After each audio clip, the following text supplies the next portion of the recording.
What do you like most about springtime? Maybe it's the lighter evenings, or the first crocus buds peeping up from the earth, or maybe it's smelling the sweet scents of spring all around us, or listening to the birds singing in the mornings. And for many of us, this is the time of the year when we celebrate Easter. Hello everyone, I'm Kathleen Pelly. Welcome to Journey with Story. So whether you're celebrating Easter or just enjoying the first signs of new life and rebirth in the world around you, today, instead of our usually monthly omnibus, we are airing a special encore playlist of our two most popular Easter stories, The Velveteen Rabbit and The Tale of Three Trees. Enjoy.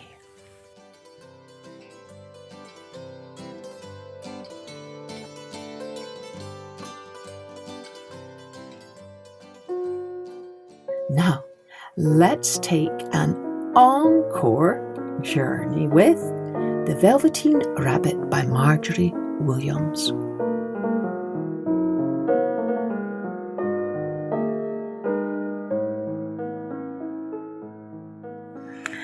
There was once a Velveteen Rabbit, and in the beginning he was really splendid. He was fat and bunchy as a rabbit should be. His coat was spotted brown and white. He had real thread whiskers, and his ears were lined with pink sateen. On Christmas morning, when he sat wedged on the top of the boy's stocking with a sprig of holly between his paws, the effect was charming. There were other things in the stocking, nuts and oranges and a toy engine and chocolate almonds and a clockwork mouse, but the rabbit was quite the best of all. For at least 2 hours, the boy loved him. And then aunts and uncles came to dinner, and there was a great rustling of tissue paper and unwrapping of parcels, and in the excitement of looking at all the new presents, the Velveteen Rabbit was forgotten. For a long time he lived in the toy cupboard or on the nursery floor, and no one thought very much about him. He was naturally shy, and being only made of velveteen, some of the more expensive toys quite snubbed him. The mechanical toys were very superior and looked down upon everyone else. They were full of modern ideas and pretended they were real. The model boat, who had lived through 2 seasons and lost most of his paint, caught the tone from them and never missed an opportunity of referring to his rigging in technical terms. The rabbit could not claim to be a model of anything, for he didn't know that real rabbits existed. He thought they were all stuffed with sawdust like himself, and he understood that sawdust was quite out of date and should never be mentioned in modern circles.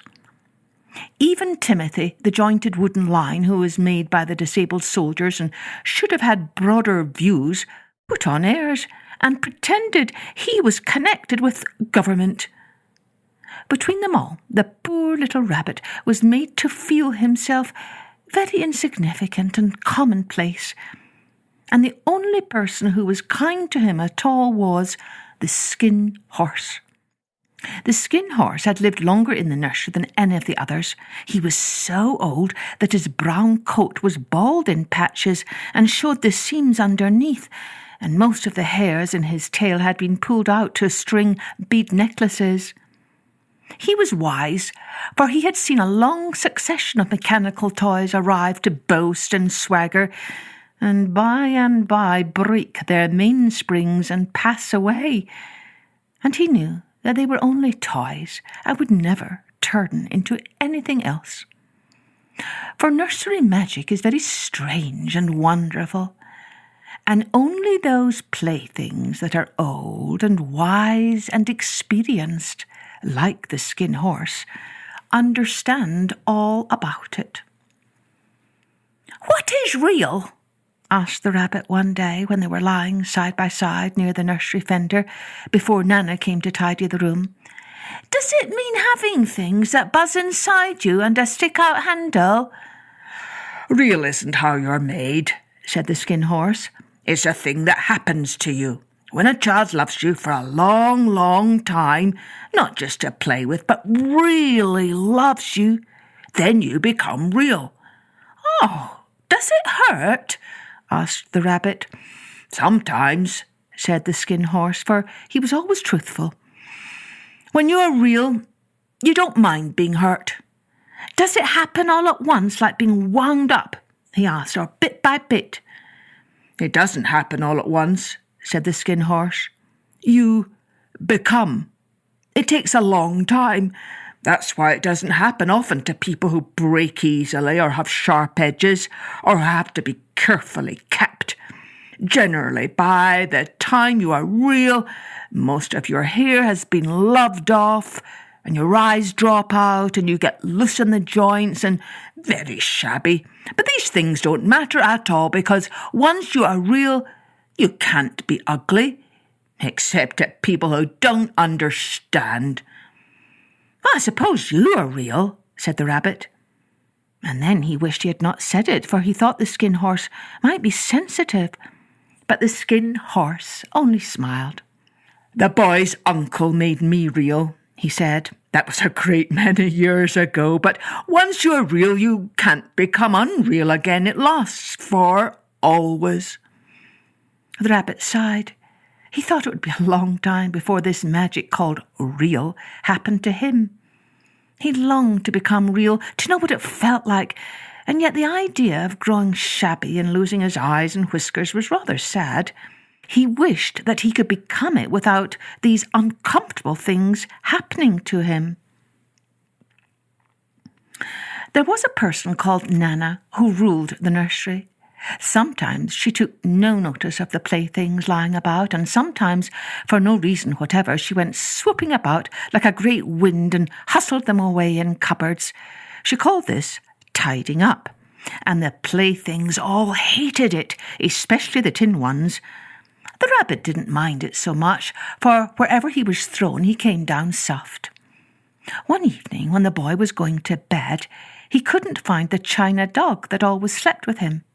Nana was in a hurry, and it was too much trouble to hunt for china dogs at bedtime, so she simply looked about her, and seeing that the toy cupboard door stood open, she made a swoop. "Here," she said, "take your old bunny. He'll do to sleep with you." And she dragged the rabbit out by one ear and put him into the boy's arms. That night, and for many nights after, the Velveteen Rabbit slept in the boy's bed. At first he found it rather uncomfortable, for the boy hugged him very tight, and sometimes he rolled over on him, and sometimes he pushed him so far under the pillow that the rabbit could scarcely breathe. And he missed, too, those long moonlight hours in the nursery when all the house was silent and his talks with the Skin Horse. But very soon he grew to like it, for the boy used to talk to him and made nice tunnels for him under the bedclothes that he said were like the burrows the real rabbits lived in. And they had splendid games together in whispers when Nana had gone away to her supper and left the night light burning on the mantelpiece. And when the boy dropped off to sleep, the rabbit would snuggle down close under his little warm chin and dream with the boy's hands clasped close round him all night long. And so time went on, and the little rabbit was very happy, so happy he never noticed how his beautiful velveteen fur was getting shabbier and shabbier, and his tail becoming unsewn, and all the pink rubbed off his nose where the boy had kissed him. Spring came, and they had long days in the garden, for wherever the boy went, the rabbit went too. He had rides in the wheelbarrow and picnics on the grass and lovely fairy huts built for him under the raspberry canes behind the flower border. And once, when the boy was called away suddenly to go out to tea, the rabbit was left out on the lawn until long after dusk, and Nana had to come and look for him with the candle because the boy couldn't go to sleep unless he was there. He was wet through with the dew and quite earthy from diving into the burrows the boy had made for him in the flower bed, and Nana grumbled as she rubbed him off with a corner of her apron. "Oh, you must have your old bunny," she said. "Fancy all that fuss for a toy." The boy sat up in bed and stretched out his hands. "Give me my bunny," he said. "You mustn't say that. He isn't a toy. He's real." When the little rabbit heard that, he was happy, for he knew that what the skin horse had said was true at last. The nursery magic had happened to him, and he was a toy no longer. He was real. The boy himself had said it. That night he was almost too happy to sleep, and so much love stirred in his little sawdust heart that it almost burst. And into his boot-button eyes that had long ago lost their polish, there came a look of wisdom and beauty, so that even Nana noticed it next morning when she picked him up and said, "I declare, if that old bunny hasn't got quite a knowing expression." That was a wonderful summer. Near the house where they lived there was a wood, and in the long June evenings the boy liked to go there after tea to play. He took the Velveteen Rabbit with him, and before he wandered off to pick flowers or play at brigands among the trees, he always made the rabbit a little nest somewhere among the bracken, where he would be quite cosy, for he was a kind-hearted little boy, and he liked Bunny to be comfortable. One evening, while the rabbit was lying there alone, watching the ants that ran to and fro between his velvet paws on the grass, he saw two strange beings creep out of the tall bracken near him. They were rabbits like himself, but quite furry and brand new. They must have been very well made, for their seams didn't show at all, and they changed shape in an odd way when they moved. One minute they were long and thin, and the next minute fat and bunchy, instead of always staying the same like he did. Their feet padded softly on the ground, and they crept quite close to him, twitching their noses, while the rabbit stared hard to see which side the clockwork stuck out. For he knew that people who jump generally have something to wind them up, but he couldn't see it. They were evidently a new kind of rabbit altogether. They stared at him, and the little rabbit stared back, and all the time their noses twitched. "Why don't you get up and play with us?" one of them asked. "I don't feel like it," said the rabbit, for he didn't want to explain that he had no clockwork. "Ha!" said the furry rabbit. "It's as easy as anything," and he gave a big hop sideways and stood on his hind legs. "I don't believe you can," he said. "I can," said the little rabbit. "I can jump higher than anything." He meant when the boy threw him, but of course he didn't want to say so. "Can you hop on your hind legs?" asked the furry rabbit. That was a dreadful question, for the Velveteen Rabbit had no hind legs at all. The back of him was made all in one piece, like a pincushion. He sat still in the bracken and hoped that the other rabbits wouldn't notice. "I don't want to," he said again. But the wild rabbits had very sharp eyes, and this one stretched out his neck and looked. "Ha! He hasn't got any hind legs," he called out. "Fancy, a rabbit without any hind legs!" And he began to laugh. "I have," cried the little rabbit. "I have got hind legs. I'm sitting on them." "Then stretch them out and show me like this," said the wild rabbit, and he began to whirl round and dance till the little rabbit got quite dizzy. "I don't like dancing," he said. "I'd rather sit still." But all the while he was longing to dance, for a funny new tickly feeling ran through him, and he felt he would give anything in the world to be able to jump about like those rabbits did.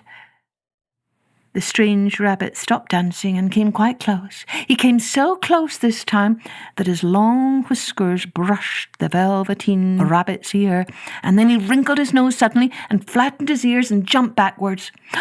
"He doesn't smell right," he exclaimed. "He isn't a rabbit at all. He isn't real. I am real," said the little rabbit. "I am real. The boy said so." And he nearly began to cry. Just then there was a sound of footsteps, and the boy ran past near them, and with a stamp of feet and a flash of white tails, the two strange rabbits disappeared. "Come back and play with me," called the little rabbit. "Oh, do come back. I know I am real." But there was no answer. Only the little ants ran to and fro, and the bracken swayed gently where the two strangers had passed. The Velveteen Rabbit was all alone. "Oh dear," he thought, "why did they run away like that? Why couldn't they stop and talk to me?" For a long time he lay very still, watching the bracken and hoping that they would come back. But they never returned, and presently the sun sank lower, and the little white moths fluttered out, and the boy came and carried him home.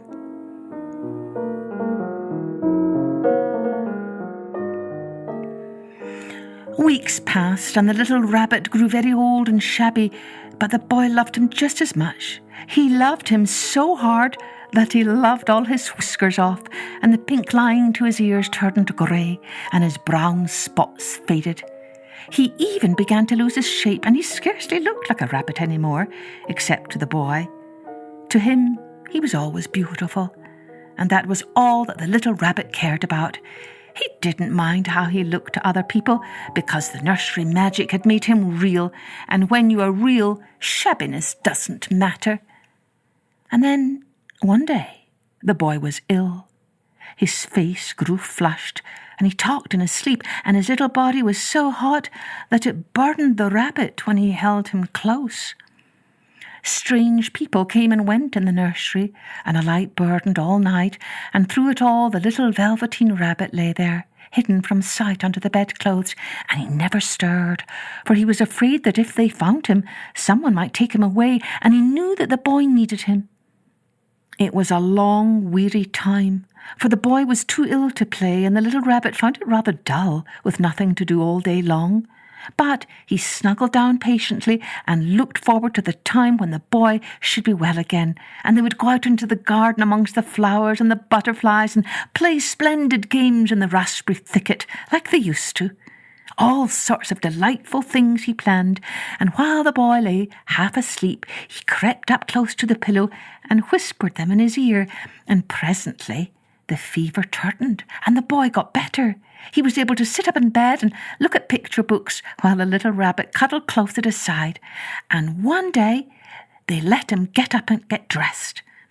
It was a bright sunny morning, and the windows stood wide open. They had carried the boy out onto the balcony and wrapped him in a shawl, and the little rabbit lay tangled up among the bedclothes, thinking. The boy was going to the seaside tomorrow. Everything was arranged, and now it only remained to carry out the doctor's orders. They talked about it all while the little rabbit lay under the bedclothes, with just his head peeping out, and listened. The room was to be disinfected, and all the books and toys that the boy had played with in bed must be burnt. "Hurrah!" thought the little rabbit. "Tomorrow we shall go to the seaside." For the boy had often talked of the seaside, and he wanted very much to see the big waves coming in, and the tiny crabs and the sand castles. Just then Nana caught sight of him.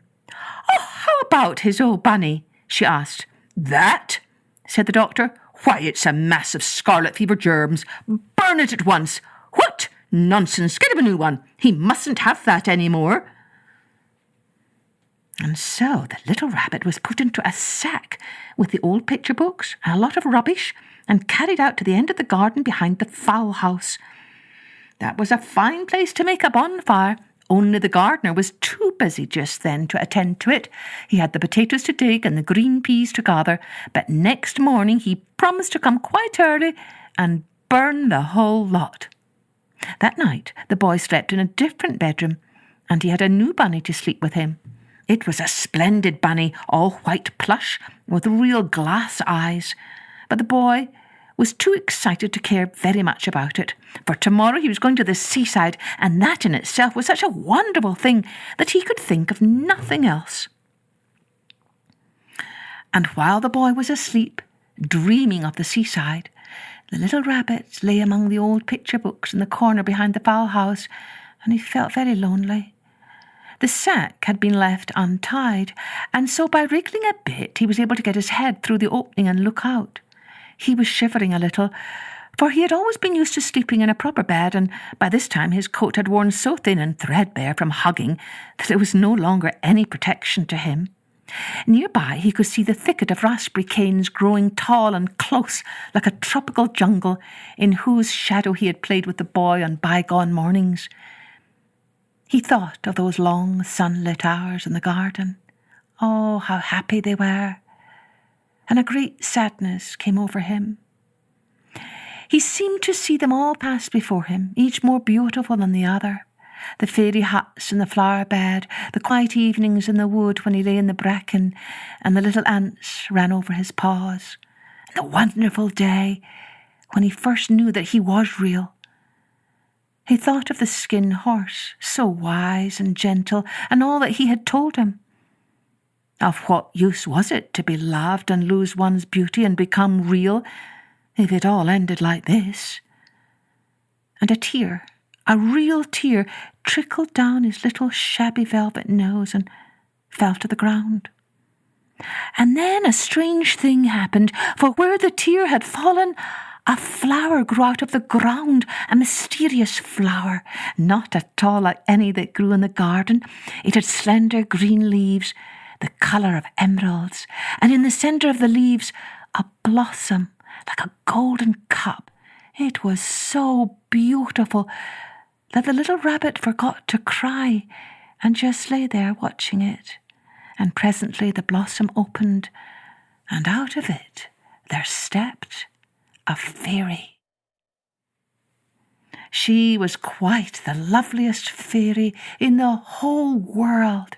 Her dress was of pearl and dewdrops, and there were flowers around her neck and in her hair, and her face was like the most perfect flower of all.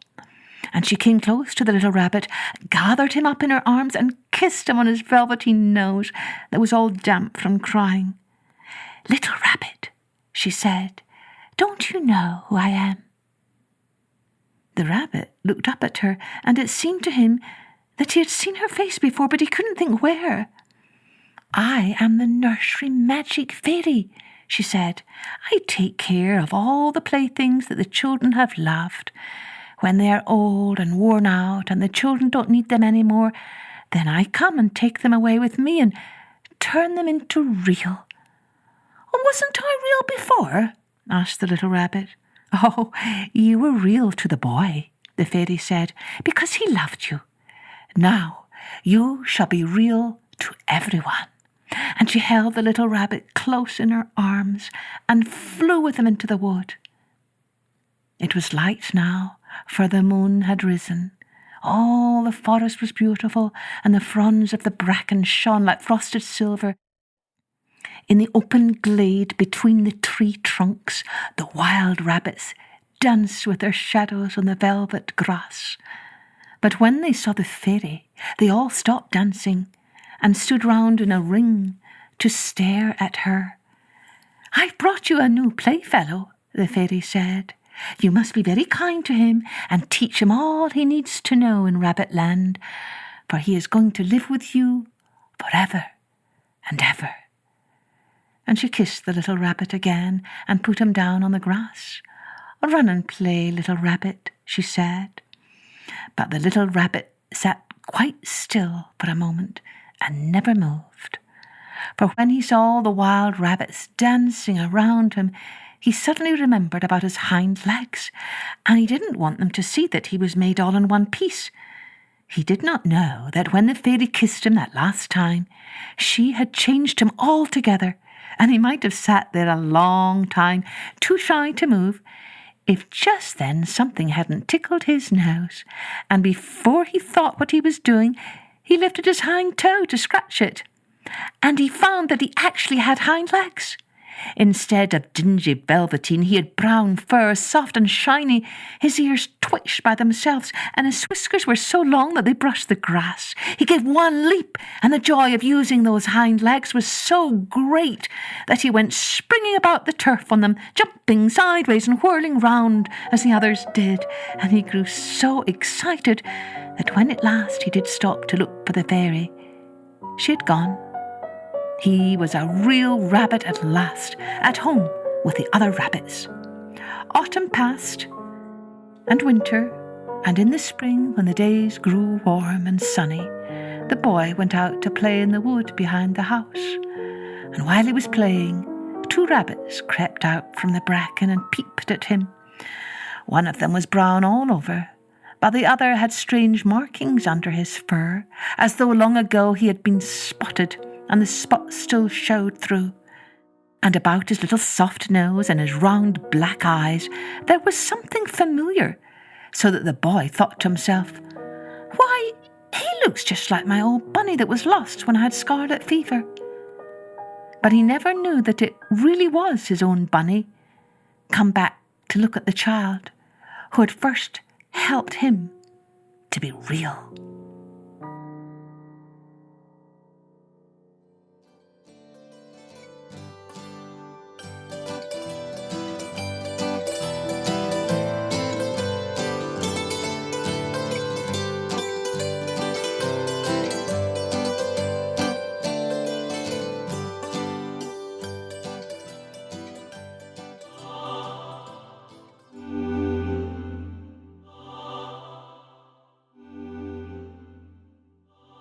Let's take a journey with the tale of 3 trees.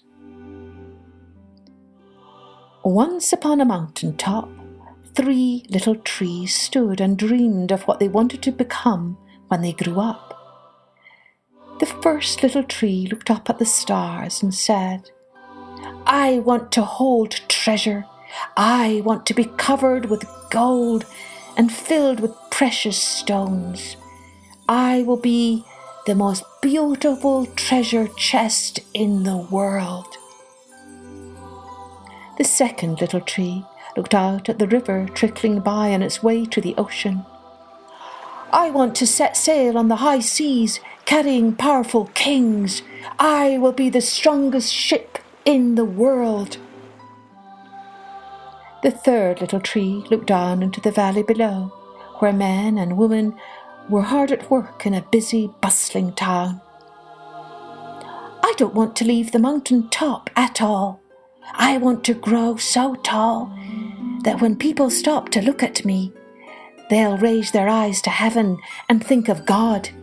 I will be the tallest tree in the world." Years passed, and the little trees grew tall. One day, 3 woodcutters climbed the mountain. The first woodcutter looked at the first tree and said, "This tree is beautiful. It is perfect for me." With a swoop of his shining axe, the first tree fell. "Now I shall be made into a beautiful chest. I shall hold wonderful treasure," the first tree said. The second woodcutter looked at the second tree and said, "This tree is strong. It is perfect for me." With a swoop of his shining axe, the second tree fell. "Now I shall sail the mighty seas," thought the second tree. "I shall be a strong ship for noble kings." The third tree felt her heart sink when the last woodcutter looked her way. She stood straight and tall and pointed bravely to heaven.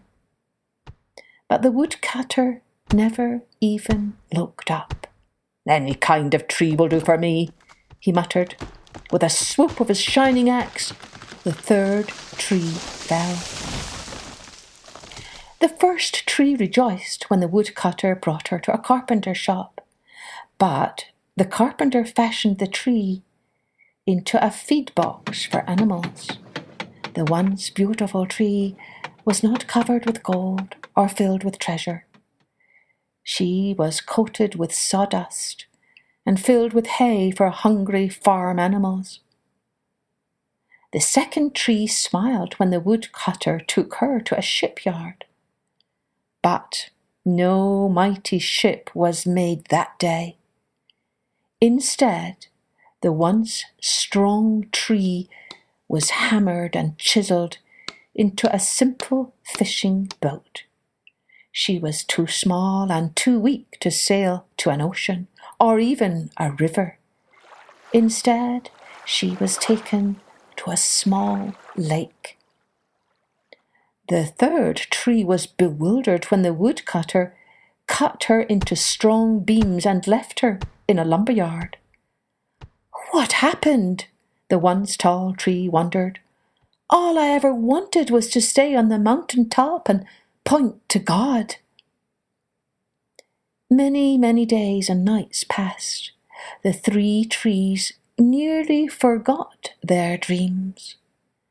But one night, silver starlight poured over the first tree as a young woman placed her newborn baby in the feed box. I wish I could make a cradle for him, her husband whispered. The mother squeezed his hand and smiled as the starlight shone on the smooth and the sturdy wood. This manger is beautiful, she said, and suddenly the first tree knew he was holding the greatest treasure in the world. One evening, a tired traveller and his friends crowded into the old fishing boat. The traveller fell asleep as the second tree quietly sailed out into the lake. Soon, a thundering and thrashing storm arose. The little tree shuddered. She knew she did not have the strength to carry so many passengers safely through the wind and the rain. The tired man awakened. He stood up, stretched out his hand, and said, "Peace." The storm stopped as quickly as it had begun, and suddenly the second tree knew he was carrying the King of heaven and earth. One Friday morning, the third tree was startled when her beams were hauled away from the forgotten woodpile. She flinched as she was carried through an angry, jeering crowd. She shuddered when soldiers nailed a man's hands to her. As she was lifted up on the mountain top, she felt ugly and harsh and cruel. But on Sunday morning, when the sun rose and the earth trembled with joy beneath her, the third tree knew that God's love had changed everything. Now, every time people saw her, she could point them to God. And so her dream had come true after all.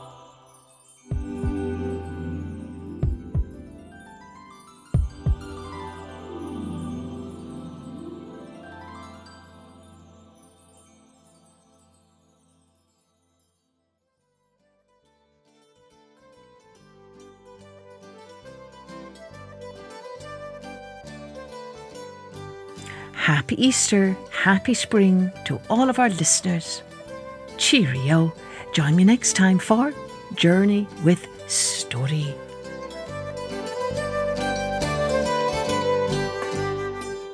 Music and post-production was by Colette Jonas.